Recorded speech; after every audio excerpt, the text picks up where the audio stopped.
Hi friends, வணக்கம். நான் உங்கள் அன்பு நண்பன் குருசிவா. இது உங்கள் சினிமா சித்தர் சேனல். உங்களுக்கு என்னோட வீடியோஸ்லாம் பிடிச்சிருந்தா லைக் பண்ணுங்க, ஷேர் பண்ணுங்க. அதையும் நன்றி பிடிச்சிருந்தா கண்டிப்பாக சப்ஸ்கிரைப் பண்ணுங்க. இன்னைக்கு நம்ம ஷோல தக் லைஃப் இந்த படத்தோட டீட்டெயில் ரிவ்யூ தான் பார்க்கலாம். தக் லைஃப் நேற்று வேர்ல்டு வைட் தேட்டருக்கு ரிலீஸ் ஆயிடுச்சு, எக்ஸப்ட் கர்நாடகாவில் மட்டும் படம் ரிலீஸ் ஆகல. இந்த படத்தை வந்து மணிரத்னம் இயக்கியிருக்காரு. கமலஹாசன், சிலம்பரசன், த்ரிஷா இவங்கலாம் நடிச்சிருக்காங்க. அதை தாண்டி ஒரு பெரிய கேஸ்டிங் இந்த படத்தில் இருக்கு. ஸோ படம் எப்படி இருந்தது அப்படின்னு பார்க்கலாம். டீட்டெயில் ரிவ்யூ தான் இப்போ பார்க்க போகிறோம். படத்தில் ஃபர்ஸ்ட் ப்ளஸ்ஸை பற்றி பார்த்துடலாம். படத்தோட ப்ளஸ் என்ன அப்படின்னு பார்த்தீங்கன்னா, கமலஹாசன் அவர்களோட நடிப்பு, சிம்பு அவர்களோட ஸ்டைல் ரெண்டுமே சொல்லலாம். ரெண்டு பேரோட பர்ஃபார்மன்ஸில் எந்த குறையும் இல்லை. ஆனால் நிறைய விஷயங்கள் இந்த படத்தில் பற்றி பேசணும் அப்படின்னு நான் நினைக்கிறேன். என்னென்ன அப்படின்னு பார்த்தீங்கன்னா, ரெண்டு சூப்பரான ஆர்டிஸ்ட்டு, ரெண்டு பேருமே வந்து சூப்பராக பர்ஃபார்ம் பண்ணக்கூடிய ஆர்டிஸ்ட் ரெண்டு பேருமே. சிலம்பரசனாக இருக்கட்டும், கமலஹாசனாக இருக்கட்டும், ரெண்டு பேருக்குமே கேக் வாக் நடிப்பு அப்படிங்கிறது. இதெல்லாம் இருந்தாலும் படத்தில் ஆரம்பத்துலேருந்து கடைசி வரைக்கும் ஒரு ஸ்லோ பேஸ்டாக தான் படம் போகுது. இது வந்து ஒரு பெரிய ட்ராபேக் அப்படின்னு சொல்லலாம். மணிரத்னம் படம் பொதுவாகவே அந்த பேஸில் தான் போகும். அது எல்லாருக்குமே தெரிஞ்ச ஒரு விஷயம்தான். இதில் என்னென்னா, இந்த படத்தில் சினிமாட்டோகிராஃபி டாப் நாச்சுங்க. அதில் எந்த பிரச்சனையுமே கிடையாது. அதே மாதிரி சிம்புக்கு வந்து ஒரு பிஜிஎம் போட்டிருக்காரு. அந்த பிஜிஎம் நல்லா இருந்தது. அதை தாண்டி படத்தில் அங்கங்கே ஒரு சில பிஜிஎம் நல்லா இருந்தது. பட் இது ஏஆர் ரஹ்மான் அவரோட ஃபுல் பொட்டன்ஷியலுக்கான ஒரு படமாக இது இருந்துதான்னு கேட்டிங்கன்னா, ஸ்க்ரீன் பிளேவாக இருக்கட்டும், அதாவது கதையாக இருக்கட்டும், திரைக்கதையாக இருக்கட்டும், அவர் வந்து என்ன பெஸ்ட் கொடுக்கணும்னு நினச்சி ஒரு மாதிரி டிஃப்ரெண்ட்டான ஒரு மியூசிக் கொடுத்துருக்காரு. ஆனால் ஒரு சில இடங்களில் மட்டும்தான் அந்த மியூசிக் ஒர்க் அவுட் ஆயிருக்கு. மற்ற இடங்கள்லாம் பெருசாக கிளிக் ஆகலை. ஏஆர் ரஹ்மான் தான் மியூசிக் போட்டாரா அப்படின்னு ஒரு சில சீன்லாம் சிங்க் ஆகாத மாதிரி ஒட்டலை. அந்த மியூசிக்கும் அந்த படத்தோட காட்சிகளுக்கும் சில மியூசிக் பேக்ரவுண்ட் ஸ்கோர் ஒட்டலை. எல்லாத்துக்கும் மேலே படத்தில் பாடல்கள்லாம் அவ்வளோ அருமையாக இருந்தது கேட்கும்போது. அதுவும் அந்த சின்மையை பாடின பாடல், தி வெர்ஷன், ஏதாவது ஒரு வெர்ஷன் அந்த பாடல் இருக்கும் அப்படின்னு எதிர்பார்த்தோம். அந்த பாடல் படத்தில் வரவே இல்லை. அது பெரிய பெரிய டிசப்பாயின்மெண்ட் நிறைய ஃபேன்ஸுக்கு. அதுக்கப்புறம் பர்ஃபார்மன்ஸ் வைஸ் இன்னும் ஒரு சிலரை பற்றி சொல்லணும். நாசர் வந்து அவர் கொடுத்த கேரக்டரை நல்லா பண்ணி கொடுத்துருக்காரு. ஜோஜு ஜார்ஜ் அவரை வந்து ரொம்ப பெருசாக யூட்டிலைஸ் பண்ணல அப்படின்னு எனக்கு தோணுச்சு. அவரோட வந்து பெரிய பர்ஃபார்மர், நல்லா யூட்டிலைஸ் பண்ணியிருக்கலாம். பட் பெருசாக யூட்டிலைஸ் பண்ணல.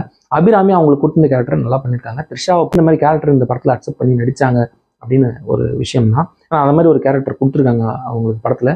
இந்த படத்தை வந்து அந்த கேரக்டர் வேற யாருன்னா பண்ணியிருக்கலாம் அப்படின்னு எனக்கு தோணுச்சு. சிம்பு அப்புறம் கமலஹாசன் இவங்க ரெண்டு பேர் மேலே பெருசாக குறை சொல்ல முடியல. என்னன்னா, இது மாதிரி சூப்பரான ஆர்டிஸ்ட் எல்லாமே பெரிய பெரிய ஆர்டிஸ்ட்டுங்க. சும்மா நார்மலான ஆர்டிஸ்ட்னு யாருமே சொல்ல முடியல. இதெல்லாம் இப்படி இருந்தாலும் படத்தில் கமலஹாசன் பாயிண்ட் ஆஃப் வியூலேருந்து பார்க்கும்போது அவருக்கு நல்லவர், சிம்பு பாயிண்ட் ஆஃப் வியூவில் பார்க்கும்போது அவருக்கு நல்லவர். இது மனுஷங்களோட இயல்பு, ரியலிஸ்டிக்.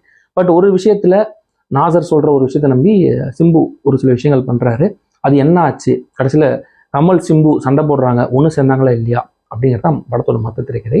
ஃபர்ஸ்ட் ஆஃப் ஓரளவு வாட்சபிளாக தாங்க இருக்குது. நிறைய பேர் ஃபர்ஸ்ட் ஆஃப் அது சரியில்லை, ஃபர்ஸ்ட் ஆஃப் ஓகேஷான ஃபர்ஸ்ட் ஆஃப் தான், ரொம்ப மோசம்னு ஃபர்ஸ்ட் ஆஃப் சொல்ல முடியாது.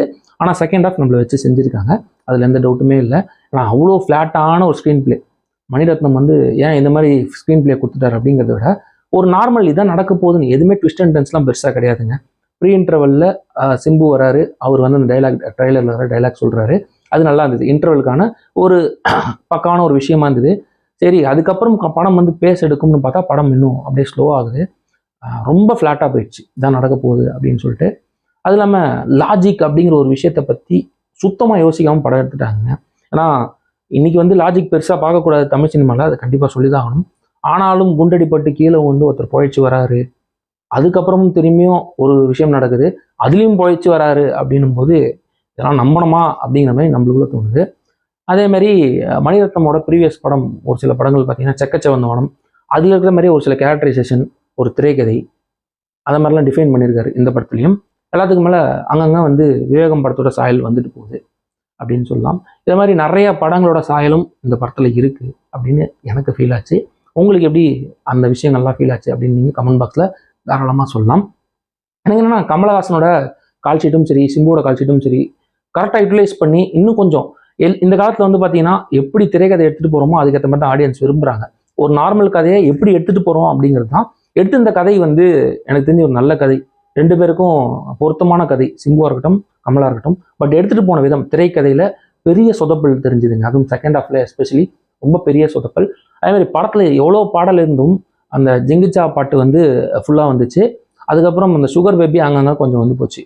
மற்றபடி எந்த பாடலும் சரி ஃபுல்லாகவே வரல, அங்கங்கே வந்து கட் ஆகிடுச்சு. எதிர்பார்த்த ஒரு பாடல் படத்திலே இல்லைங்கும்போது பெரிய டிசப்பாயின்மெண்ட். எல்லாத்துக்கு மேலே விண்வெளி நாயகன் இந்த பாடல் வந்து படத்தில் எங்கன்னா ஒரு மாசா ஒரு கூஸ்பம் மூமெண்ட்ஸில் வரும் அப்படின்னு எதிர்பார்த்தா படம் கொஞ்சம் தூரம் போடுறாங்க கடைசியில் கிளைமேக்ஸ்க்கு முன்னாடி. அதுவும் சரி பெரிய டிசப்பாயின்மெண்ட் எனக்கு. என்னதான் படம் ஆரம்பத்துலேருந்து இப்படி போனாலும் படத்தில் ஏதாவது ஒன்று நல்லா இருக்கும் அப்படின்னு பார்த்தீங்கன்னா உங்களுக்கு படத்தில் சினிமாட்டோகிராஃபி ரொம்ப அருமையாக இருக்குங்க. ரொம்ப சூப்பராக இருந்தது சினிமாட்டோகிராஃபி. அதில் எந்த குறையுமே கிடையாது.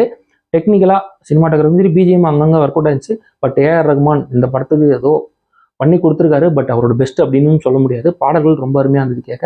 ஆனால் ஏஆர் ரஹ்மானோட பெஸ்ட்டு பேக்ரவுண்ட் ஸ்கோரில் இந்த படத்தில் இல்லை அப்படின்னு சொல்லலாம். அதேமாதிரி திரைக்கதை நல்ல நவுறுதுங்க. செகண்ட் ஹாஃபில் நம்மளை சோதிச்சிட்டாங்க அப்படின்னு கூட சொல்லலாம். படத்தோட டியூரேஷன் 2.25 மணி நேரம். ரொம்ப பெரிய படம்.